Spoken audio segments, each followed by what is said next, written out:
বন্ধুরা সবাই কেমন আছো? বন্ধুরা আজকে তোমাদের আপন মায়ের সাথে রাতে কাজ করার অসাধারণ একটি সত্য ঘটনা বলবো। গল্পটি শেষ পর্যন্ত শুনলে তোমরা বাধ্য হবে হাতের কাজ করতে। না হলে সবাই আমাকে কাজ করে দিয়ে যাবে, আমি বাধা দেব না। অয়নের সময়টা কিছুদিন ধরেই ভালো যাচ্ছে না।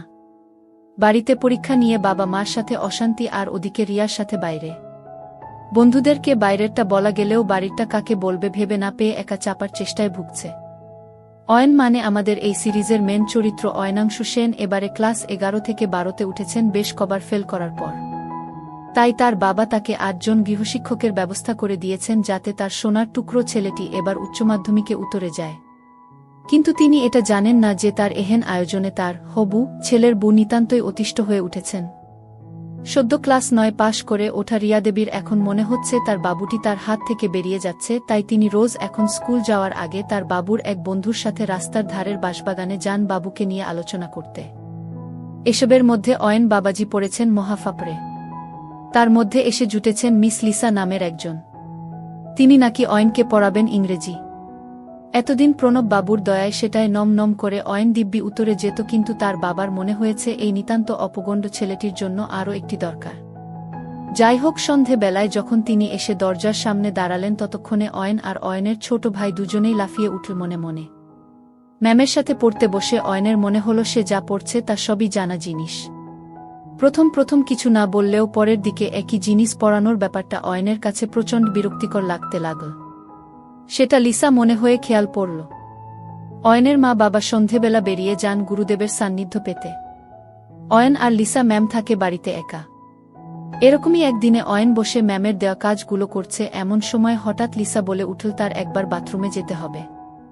অয়ন নিজেকে আটকানোর চেষ্টা করেও পারল না। লিসা উঠে চলে যাওয়ার পর সেও তার পিছু পিছু দাঁড়াল। অয়নদের বাথরুম একটু আলাদা ধরনের, সামনে কোনো দরজা নেই।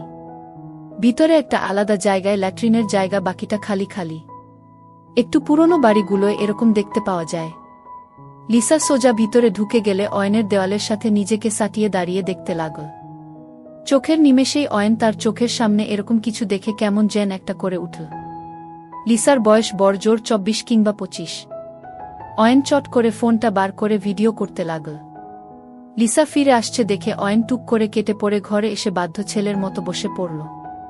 লিসা এসে বাকি পড়িয়ে চলে যাওয়ার পর অয়ন ফোনটা বার করে বসল হাতের কাজ করতে। লিসার বাইরে বেরিয়ে মনে পড়ল আজকে ফিস দিয়েছিল অয়ন, সেটা নেওয়া হয়নি। দরজা এমনি বাইরে থেকে দেওয়া আর নাড়াতে ব্যস্ত অয়নের না আটকানোয় লিসা সোজা ঘরের পাশে এসে দাঁড়াল। জানলা দিয়ে খাটের দিকে চোখ পড়তে থমকে গেল। বাবা কি বড় এইটুকু ছেলেটার, মনে মনে বলে উঠল। কিন্তু নিজের সাথকে সামলে বাইরে থেকে ডাকল অয়নের নাম ধরে। অয়ন চমকে উঠে ছিটকে গিয়ে সামলে নিয়ে ভয়ে ভয়ে জবাব দিল, হ্যাঁ দিদিভাই বলুন। একটু আসব। একটা জিনিস ভুলে গেছি, লিসা বলল। হ্যাঁ আসুন, অয়ন বলল। লিসা এসে খামটা নিয়ে মুচকি হেসে চলে গেল। কিছুদিন পর অয়ন নিজের ঘরে বসে আছে। পাশের ঘরে বাবা মা বেশ জরুরি কিছু বলছেন, তার আওয়াজ পেয়ে অয়ন কান পাতল। বাবা, না এই মেয়ের দ্বারা হবে না। শুধু মা, কেন আবার কি করল? বাবা, সুভাষ বলল এ নাকি কাজের এদিকে এবারের ইউনিটেও বাবু ধেরিয়েছে। ভাবছি এই মাসটা বলে ছাড়িয়ে দেব। ওই প্রণবাবুই থাক। মা, আচ্ছা যা ভালো বোঝ। বাবুকে একবার জিজ্ঞেস করো। অয়ন আর কিছু বলল না। এমনিও তার খুব একটা লাভ তার হয়নি, তাই কি হলো না হল তাতে তার কিছু এসে যায় না। সেদিন পড়াতে এসে লিসার মুখ ভার। অয়ন বুঝল বাবা তাকে কথাটা বলেছেন। লিসা তার দিকে তাকিয়ে বলল, একটা কথা বলবো তোমাকে। অয়ন বলল, হ্যাঁ বল। তোমার কি আমার কাছে পড়তে ভালো লাগে না? কেন? আজকে তোমার বাবা বলেছেন এ মাস পড়িয়েছে ছেড়ে দিতে। আমার এই টিউশনটা খুব জরুরি। তুমি একবার বল যে আমার কাছে পড়তে ভালো লাগে না। না তা না, আসলে মাথায় থাকে না কিছু, যা পড়ি ভুলে যাই। তুমি একবার বলবে? তাহলে এটা যাবে না। আমি আর বলে কি করব? একবার বল না। যা বলবে তাই করব। যা বলবো তাই। বিশ্বাস হচ্ছে না? আচ্ছা চোখ বন্ধ করো। মানে? করোই না। অয়ন চোখ বন্ধ করল। তারপর লিসা যে কাজ করল, অয়ন নিজেকে বিশ্বাস করতে পারছে না। লিসার সাথে বেশিক্ষণ পারল না অয়ন। অল্পক্ষণের মধ্যে এলিয়ে গেল। লিসা অয়নের উপর শুয়ে বলল, এবার বলবে তো? অয়ন একবার মাথা নাড়ল। এই তো লক্ষ্মী ছেলে, বলে লিসা খিলখিল করে হেসে উঠল। পরদিন সকালবেলা বাবা অফিস বেরিয়ে যাওয়ার পর মায়ের কাছে গিয়ে দাঁড়াল অয়ন। মা পিছন না ফিরেই জিজ্ঞেস করলেন, কিরে বাবু, কিছু বলবি? অয়ন আস্তে আস্তে বলল, হ্যাঁ, আসলে সেদিন তোমরা বলছিলে দিদিভাইকে ছাড়িয়ে দেবে। মা বললেন, হ্যাঁ, আমি কিছু বলিনি, যা বলার তোর বাবাই বলেছেন। কেন, তুই কি চাস? প্রণব বাবুর ব্যাচে অনেক লোক, ঠিক করে বুঝতে পারি না, তার চেয়ে দিদিভাই বাড়ি এসে দেখিয়ে দেয়, সেটা তাও একটু বুঝতে পারি। আর এবারের ইউনিটে তো সবাই খারাপ করেছে, সুধাও কম পেয়েছে, বলে অয়ন থামল। অয়নের মা কিছুক্ষণ থেমে তারপর বললেন, আচ্ছা তুই এখন যা, আমি কথা বলে দেখব। অয়ন নিজের ঘরের দিকে যেতে যেতে মনে মনে ভাবতে লাগল, এবার লিসাকে কতভাবে কাজ করা যায় সেটা ভাবতে হবে। লিসাকে এবার থেকে তার হাতের পুতুল বানাতে হবে। রিয়ার দৌলতে অয়নের কাজের হাতেখড়ি হয়ে গেছে, আর ব্যাপারগুলো বোঝেও। বিকেলে স্কুল থেকে ফিরে এসে মাঠে গিয়ে দেখল রিপন বসে আছে। অয়ন বেছে বেছে তার পাশের জায়গাটায় বসল। তারপর বাকিদের হাতের ইশারা করতে তারা একটু সরে গেল। বয়সে কিছু বড় আর বর্ষর চেহারার জন্য অয়নের এদের মধ্যে নেতা গোছের একটা ভাব আছে। তারপর রিপনকে সোজা জিজ্ঞেস করল, কিরে, আমার গার্লফ্রেন্ডকে শেষে বাঁশবাগানে নিয়ে যাচ্ছিস? রিপন প্রথমে ব্যাপারটা বুঝতে না পেরে একটু তাকিয়ে রইল, তারপর অয়নের দিকে তাকিয়ে বলল, নাহ, কি বলছিস ভাই, আমি কিছু করিনি। এসব বলতে বলতে সামনে বাপ্পা এসে দাঁড়াল। বাপ্পা হচ্ছে অয়নের বয়সী, দুজনে একসাথে বড় হয়েছে। বাপ্পা বাবার ঝেড়ে কলকাতা থেকে একটা পাঞ্চার কিনেছে নতুন। সেটা একবার বিকেলের আলোয় ঝলসিয়ে বলল, ভাই সত্যিটা বলে দে, না হলে অনেক ঝামেলা আছে। এবার রিপন কেঁদে ফেল, বাপ্পা, অয়ন ভাই ছেড়ে দে, ভুল হয়ে গেছে ভাই, আর কখনো হবে না। ভাই, রিয়াই আমাকে ডাকতো আর বলতো তুই নাকি অন্য কাউকে কাজ করে দিচ্ছিস, তাই আমাকে দিয়ে কাজ করিয়ে নিয়ে বদলা নেবে। আচ্ছা তাই নাকি? বাপ্পা বলল। হ্যাঁ ভাই, আমি আর কিছু জানি না, আমাকে ছেড়ে দে। আচ্ছা তুই যা, আর কোনো কিছু পাল্টাবি না, যেমন চলছে চলুক। রিপন উঠে প্রাণপণে দৌড় দিল। বাপ্পা তাকে দেখে খানিক হেসে অয়নের দিকে তাকিয়ে বলল, কি করবি এবার? অয়ন বলল, জানি না ভাই, তবে ওকে কাজ করে না দিলে শান্তি হবে না আমার। তারপর বিকেলের আড্ডা শেষ করে বাড়ি এসে দেখল লিসা বসে আছে তার ঘরে, আর বাবা মা বেরিয়ে যাচ্ছেন। অয়ন হাত পা ধুয়ে ঘরে ঢুকতে লিসা তাকে ধরে বলল, ধন্যবাদ। অয়ন বলল, না, এরকম ভাবে তো হবে না ম্যাডাম। লিসা বলল, মানে? অয়ন জোর জবরদস্তি কাজ করতে চাইল। লিসা একটা কিছু বলতে চাইল, কিন্তু ব্লক হয়ে গেল। লিসা একটা হাতে অয়নের হাতটা ধরে বলল, না, এটা ঠিক না। লিসা ছাড়াবার প্রাণপণ চেষ্টা করছে আর মুখে বলে যাচ্ছে, অয়ন থামো, না, তোমার মা বাবা জানতে পারলে কি হবে? এসব ঠিক না, সেদিন আমি ভুল করে ফেলেছি, প্লিজ অয়ন ছেড়ে দাও। লিসা শেষবার বলল, আপনি শুরু করেছেন যখন, আমাকে শেষ তো করতেই হবে, বলে অয়ন লিসাকে খাটে ফেলে দিল। হুশ ফিরতে দেখল সে শুয়ে আছে, আর তার পাশে বসে অয়ন ফোন হাতে হাসছে। একটু উঠে বসতে লিসাকে ফোনটা দেখিয়ে বলল, কেমন এসেছে? লিসা ফোনটা হাতে নিয়ে দেখল লিসার ছবি একগাদা। তার আর বুঝতে বাকি রইল না। সে ফোনটা ফেরত দিয়ে বলল, এর কোনো দরকার নেই, এবার থেকে তুমি যখন যা চাইবে তাই হবে। অয়ন মনে মনে ভাবল, এত মেঘ না চাইতেই জল, কিন্তু ছবিগুলো নিয়ে যা হয়েছে সেটা ম্যানেজ দিতে হবে। তাই বলল, তাহলে ছবিগুলো থাক, যখন দিতে পারব না তখন মারতে লাগবে।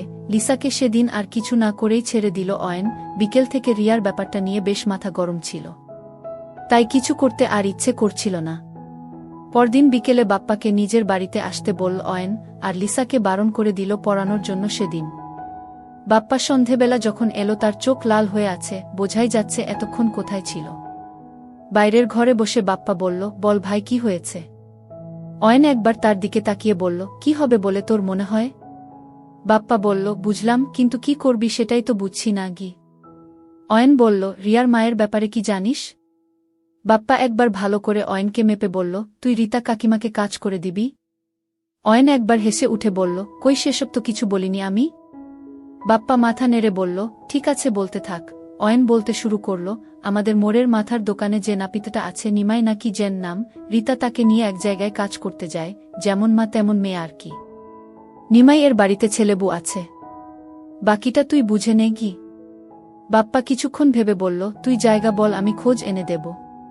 কিন্তু তুই এত কিছু জানলি কি করে? অয়ন বলল, চোখ কান খোলা রাখলেই সব জানা যায়। আর একটা কাজ কর, এই নাপিতটার নাম্বারটা জোগাড় করে দে। বাপ্পা একটা ঢোক গিলে বলল, হয়ে যাবে। পরের কয়েকদিন এই কাজে কেটে গেল। জানা গেল রীতা দেবী তার সান্ধ্বনাগরকে নিয়ে মাঠের ধারের পোড়ো বাড়িতে কাজ করতে যান।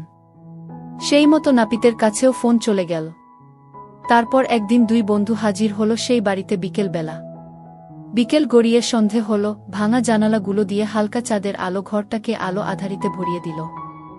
যথাসময়ে রীতা দেবী এসে হাজির হলেন। সেই আবছা আলোতেই ডাকলেন, কি নিমাই, কই তুমি? সাথে সাথে তার পিছন থেকে দুটো পুরুষ্ট হাত এসে ধরল। এরপর যা ঘটল তা একেবারেই আশা করেননি রীতা। কে তুমি? ছেড়ে দাও আমাকে, বলে চিৎকার করে উঠল রীতা। না, আজকে তো কাজ না করে তোমাকে ছাড়ব না, বলে ঘরে একটা আলো জ্বলে উঠল।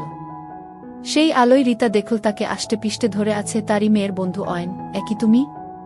ছেড়ে দাও, তোমার মা বাবাকে আমি বলবো। ইস, তোমার লজ্জা করে না? আমি তোমার মায়ের মতো। ছেড়ে দাও বলছি, বলে উঠল রীতা। আমার মা আপনার মতো অন্যকে দিয়ে কাজ করিয়ে নেয় না, তাই ভুলেও ও কথা বলবেন না। তারপর সোজা খুতুইকিতে নেমে এসে বলল, আমরা তোর আর তোর নাগরের সব কাণ্ড প্রমাণ নিয়ে রেখেছি। যদি তুই কিছু করিস, এই গোটা মাধবপুরের লোকে তা টিভিতে দেখতে পাবে। সেটা কি চাস?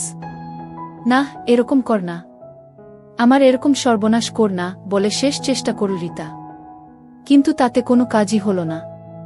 অয়ন ধাক্কা দিয়ে রীতাকে মাটিতে ফেলে দিল। বাপ্পার দিকে তাকিয়ে বলল, তোকে কি আমি ওখানে দাঁড়িয়ে হাতের কাজ করতে বলেছি? বাপ্পা ইশারা পেয়ে এগিয়ে এলো। দুজন মিলে একসাথে কাজ শুরু করে দিল। বাপ্পা বলল, এটা তো হলো, এবার? অয়ন ক্লান্ত গলায় বলল, এটাকে আগে বাড়ি নামিয়ে দিয়ে আয়, তারপর একে এর মেয়ের সাথে একসাথে কাজ করে দিব। তবে আমার নাম অয়ন সেনগু। কথাটা শুনে রীতার যত না বেশি ঘেন্না লাগল, তার চেয়ে বেশি একটা আনন্দ তাকে ভরিয়ে দিল। অয়ন রীতাকে বাপ্পার বাইকে তুলে নিজে সাইকেল নিয়ে বাড়ির দিকে এগোল। পরের দিন স্কুলে যাওয়ার পথে রিয়ার সাথে দেখা হলো। স্বাভাবিক কথা ছাড়া আর অন্য কোনো কথা হলো না। স্কুলে গিয়ে বাপ্পার সাথে দেখা হওয়ার পর বাপ্পা আর সে হেসে কাটিয়ে দিল কিছুটা। তারপর জিজ্ঞেস করল, কাল নামাতে গেলি কি হলো? ওর সারা রাস্তা আর চলার অবস্থায় ছিল না, বলে বাপ্পা একবার পাশে তাকাল। পাশ কখন সুধা এসে দাঁড়িয়েছে সে খেয়াল দুজনের কেউই করেনি। দুজনে সে বিষয়ে খেয়াল না করে যে যার কাজে চলে গেল। বিকেলে ফিরে আজকে লিসার কথা মনে পড়ল। বাড়ি ফিরতে লিসা ঘর থেকে এসে ধরল অয়নকে। তার কিছুক্ষণের মধ্যেই দুজনের জামা কাপড় মাটিতে পড়ে রইল। তারপর ওয়াশরুমের দিকে গেল। বাথরুমে লিসা বসল আগে, তারপর অয়ন। কি ব্যাপার অয়ন বাবু? সেদিন পর থেকে আজকে বেশ ক্লান্ত লাগছে, জিজ্ঞেস করল লিসা। তোমাকে দেখিনি তাই, অয়ন বলল। থাক হয়েছে, অত প্রেম দেখাতে হবে না। তাই? এতদিন কত মিস করেছি তোমাকে বলতে পারবো না, আজকে পুরো শেষ করতে হবে। আচ্ছা, এখন শুধু দুজনের হাঁপানির আওয়াজ আর বাইরে সদ্য বৃষ্টির শব্দ শোনা যেতে লাগল। কিছুক্ষণ পর অয়ন পাশে তাকাল। লিসা তার দিকে তাকিয়ে আছে। তার ঠোঁটের একপাশ দিয়ে অয়নের পুরুষত্বের প্রমাণ গড়িয়ে পড়ছে। সরি, অয়ন লিসার চুলে হাত বোলাতে বোলাতে বলল। কেন? লিসা জিজ্ঞেস করল। বড্ড বেশি রাফ হয়ে গেছিলাম। তোমার কষ্ট হয়েছে? না, একটুও না। শেষে একটু শ্বাস নিতে অসুবিধা হচ্ছিল, কিন্তু তুমি আমাকে আজকে যা তৃপ্তি দিয়েছ তার জন্য এইটুকু সহ্য করতে আমার অসুবিধা নেই, বল লিসা। লিসা রানী, এই তো সবে শুরু, এখনো সারা রাত আছে। আচ্ছা, এই বয়সেই এত? চল ফ্রেশ হয়ে খেয়ে নি, তারপর দ্বিতীয় রাউন্ড হবে গু। আচ্ছা, বলে লিসা উঠে বাথরুমের দিকে পা বাড়াল। সন্ধেতে খাবার অর্ডার দিয়ে এনে নিয়েছিল, সেটা প্লেটে ঢেলে তারপর বাপ্পাকে দিয়ে আনানো একটা দামি বিদেশি লাল পানির বোতল থেকে কিছুটা দুটো গ্লাসে ঢেলে বসল অয়ন। লিসা বাথরুম থেকে বেরিয়ে এসে দাঁড়াল অয়নের সামনে। অয়নের চোখের পাতা পড়ল না। কি অসাধারণ সুন্দরী লিসা! লিসা এগিয়ে এসে তার পাশের চেয়ারটা টেনে বসতে যেতে অয়ন তাকে বাধা দিল। কি আমাকে বসতে দেবে না? লিসা করুণ মুখ করে অয়নকে বলল। না, ওখানে না সুন্দরী, এখানে, বলে নিজের কোলের দিকে দেখাল। লিসা একবার হেসে অয়নের কোলে বসল। তাতে আলাদাই অনুভূতি হল অয়নের। এবার লিসা অয়নকে জিজ্ঞেস করল, আর কাকে কাকে কাজ করে দিয়েছ বলো শুনি। আর সেরকম কেউ নেই, একজন ছিল কিন্তু এখন ঘেটে গেছে সব। আচ্ছা বল শুনি। কেন এত উৎসাহ কিসের? অয়ন একটু বিরক্ত হয়ে জিজ্ঞেস করল। বাহরে, যার সাথে এত কিছু করছি তাকে এইটুকু জানব না? আচ্ছা বলছি, বলে অয়ন তাকে রিয়ার কথা বলল। তোমারটা বল এবার, লিসাকে বলল অয়ন। আচ্ছা বলে লিসা বলতে শুরু করল। লিসার প্রথম হাতেখড়ি তার মামাতো দাদার সাথে। তার দাদা যখন এখানে পড়তে আসে কলেজে, তাকে 16 বছর থেকে টানা 2 বছর কাজ করে দিয়েছে। তারপর চাকরি পেয়ে চলে গেলেও বোনের খিদে সেই যে জাগিয়ে দিয়ে গেছিল তা আর থামেনি। তারপর একটা বয়ফ্রেন্ড থাকলেও ঠিক পোষায়নি লিসার। আগে এক জায়গায় পড়াতো, কিন্তু সেখানে ছাত্রের বাবা তাকে একা পেয়ে জোর করে কাজ করতে চেয়েছিল বলে পালিয়ে এসেছে। অয়ন তাইতে বলেছিল, কেন দিতেই তো পারতে। নাহ, ইস এই মোটা লোক, কিছু নেই। নাহ, পারব না, লিসা উত্তর দিয়েছিল। আচ্ছা তাই বল, আমি ভাবলাম আবার এরকম অফার ছেড়ে দিলে কেন? তা এখন আমার সাথে আর কারটা? আর কারণ না, তোমার ওইটার প্রেমে পড়ে গেছি আমি। ওইটাটা কি? অয়ন বলল। লিসা অয়নের কানের কাছে এসে ফিসফিসিয়ে বলল, তোমার বাবুর। থাক, আর লজ্জা পেতে হবে না, অয়ন বলল। এরপর খাবার শেষ করে লিসাকে নিয়ে নিজের ঘরের দিকে এগোল। ঘরে আসতেই রোম্যান্টিসিজমের পতন ঘটল বাপ্পার ফোনে। অয়ন একবার ফোনটার দিকে তাকিয়ে বিরক্তভাবে দেখে লিসাকে বলল, 1 মিনিট দাঁড়াও। বাইরে এসে রিসিভ করতেই উল্টো দিকে বাপ্পার গলা। একটা কাজের মাঝে ছিলাম তো দিলি পিন্ডি মেরে, অয়ন বলল। মানে? আজ আবার কি কাজ? আমি তো তোকে ফোন করছিলাম আজকে আসতে, এখন কাকু কাকিমা তো নেই, বাপ্পা বলল। নাহ, পারব না, কাজে আছি। কি করছিস বলতো? পরে বল, এখন রাখত। ঠিক আছে। রিপনের ব্যাপারে একটা খবর ছিল। কি খবর? নাহ, তুই তো কাজের মধ্যে আছিস, না বল কি খবর। ও রিয়াকে সব উগরে দিয়েছে। মানে? মানে হচ্ছে রিয়া জানে যে তুই জানিস রিপন ওকে কাজ করে দিচ্ছে। আচ্ছা, ভালোই তো হলো, আমারই কাজ এগোল গো। কি বলছিস? তোর কি প্ল্যান আমার মাথায় ঢুকছে না। যাই হোক রাখি, এখন পরে কথা হবে, বলে বাপ্পা ফোনটা কেটে দিল। অয়নের মনে মনে রাগও হল, খুশিও হল। তারপর ঘরে ঢুকে দেখে লিসা তার আসার জন্যে উদ্গ্রীব হয়ে খাটের একদিকে বসে। তার চোখগুলো বেশ লাল, চেহারায় হালকা ঝিম। লাল পানির নেশা ভালোই চড়েছে। অনেক দিন পর আজকে লিসা নিজের মনের মতো তৃপ্তি পেয়েছে। তাই ঘুমের মধ্যেও তার মুখের হাসি লেগে রইল। অয়ন এক হাতে ফোনটা নিয়ে লিসার সব ছবিগুলো ডিলিট করে দিল। তারপর আজকে সেগুলোর জায়গা নীল দুজনের একসাথে কাটানো এই সুন্দর সময় আর ঘুমন্ত লিসার ছবি। সকালে ঘুম ভাঙল লিসার জড়ানো গলার ডাকে। কালকে দুজনেই দুজনের অবস্থা খারাপ করে দিয়েছে। লিসার হাঁটতে অসুবিধা হচ্ছে আর অয়নের সারা পিঠ ঘাড়ে কাটার দাগ। সেগুলো দেখিয়ে লিসা বলল, সরি, আমি খুব খারাপ, তোমাকে এরকম ভাবে কেটে দিয়েছি। অয়ন হেসে বলল, নাহ, এসব তো তোমার সুখের প্রমাণ। চল আজকে একসাথে শেষবার স্নান করেনি। চল, বলে লিসা এগোতে গেল, কিন্তু অয়ন তাকে ধরে নিয়ে পাজাকোলা করে তুলে নিয়ে গিয়ে বাথরুমে বসাল। গোসল সেরে দুজনে শেষ বিনিময় করে চলে গেল। বাপ্পা উল্টো দিকের রাস্তায় দিয়ে যেতে যেতে পুরোটা দেখল। তারপর লিসা কিছুটা এগিয়ে যেতে এসে অয়নের দরজায় নক করল। অয়ন একটু অবাক হয়ে গেল ব্যাপারটায়। তারপর দরজা খুলে সামনে বাপ্পাকে দেখে বলল, কিরে, কি ব্যাপার, তুই এখানে? হ্যাঁ, কেন? আজকাল মেয়ে নিয়ে রাত কাটাচ্ছিস আর আমি এলেই অবাক। বাপ্পা কিছুটা শ্লেষ নিয়েই বলল কথাটা। আরে না, ভিতরে আয়, বলে ভিতরে এসে দরজাটা বন্ধ করে দিয়ে নিজের ঘরের ড্রয়ার থেকে প্যাকেট বার করে এসে বসে ক্রাশ করতে লাগল। বাপ্পা বলল, এবার বল, কি বলিসনি আমাকে? আস্তে ধীরে খোকা, আগে হাতের কাজ শেষ করি, বলে অয়ন জয়েন্ট বানানোয় মন দিল। জয়েন্ট হয়ে যেতে বাবার নামে একটা টান দিয়ে শুরু করল।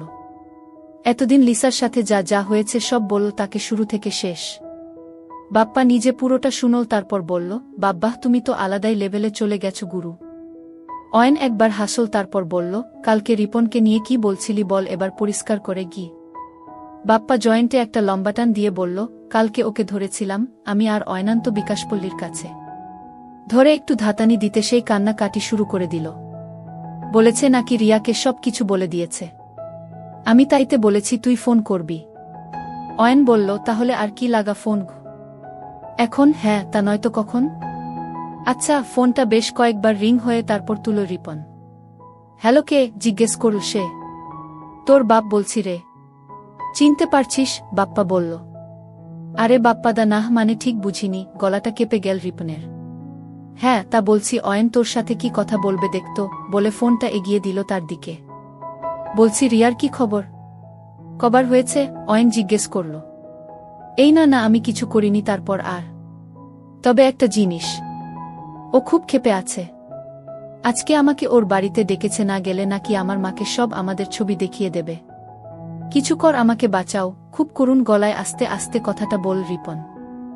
আচ্ছা তুই এখন রাখ, দেখছি কি করতে পারি, বলে অয়ন ফোনটা রেখে দিল।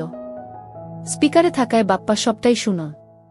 তারপর অয়নকে জিজ্ঞেস করল, ব্যাপারটা একটু বেশিই বাড়াবাড়ি হয়ে গেল না? হুম, অয়ন উত্তর দিল।